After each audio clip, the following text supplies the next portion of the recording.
যুক্তরাষ্ট্রের পরিবর্তে মেক্সিকোতে বিশ্বকাপ বেস ক্যাম্প সরানোর অনুমোদন পেয়েছে ইরান ফুটবল দল, এমনটাই দাবি করেছে দেশটির ফুটবল ফেডারেশন। ইরান ফুটবল ফেডারেশনের সভাপতি মেহেদী তাজ এক বিবৃতিতে জানান, ফিফার অনুমোদনের পর 2026 বিশ্বকাপের দলের বেস ক্যাম্প যুক্তরাষ্ট্রের অ্যারিজোনার টাকসন থেকে সরিয়ে মেক্সিকোর তিহুয়ানায় নেওয়া হয়েছে। তবে এ বিষয়ে এখনও আনুষ্ঠানিকভাবে কোনো মন্তব্য করেননি ফিফা। এর আগে ইরানের অনুশীলন ক্যাম্প হওয়ার কথা ছিল অ্যারিজোনার কিনো স্পোর্টস কমপ্লেক্সে, কিন্তু মধ্যপ্রাচ্যের যুদ্ধ পরিস্থিতি ও নিরাপত্তা শঙ্কার কারণে ভেন্যু পরিবর্তনের আলোচনা চলছিল।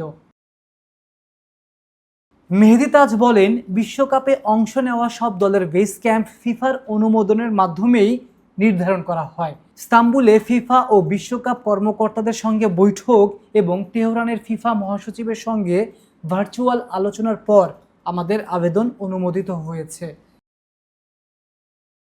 ফেডারেশনের দাবি, মেক্সিকোর তিহুয়ানা শহরে ক্যাম্প স্থাপন করলে ভিসা জটিলতা কমবে, কারণ দলটি মেক্সিকো হয়ে যুক্তরাষ্ট্রে প্রবেশ করতে পারবে।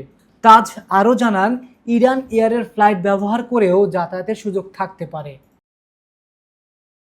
2026 বিশ্বকাপ যৌথভাবে আয়োজন করবে যুক্তরাষ্ট্র, কানাডা ও মেক্সিকো। আগামী 11 জুন শুরু হয়ে টুর্নামেন্ট চলবে 19 জুলাই পর্যন্ত। গ্রুপ জিতে থাকা ইরান আগামী 15 জুন লস অ্যাঞ্জেলসের তাদের প্রথম ম্যাচ খেলবে নিউজিল্যান্ডের বিপক্ষে। এরপর 21 জুন একই শহরে বেলজিয়ামের মুখোমুখি হবে তারা। গ্রুপ পর্বের শেষ ম্যাচে 26 জুন সিয়াটলে মিশরের বিপক্ষে মাঠে নামবে ইরান। আকাশ সাদ, ডেস্ক রিপোর্ট।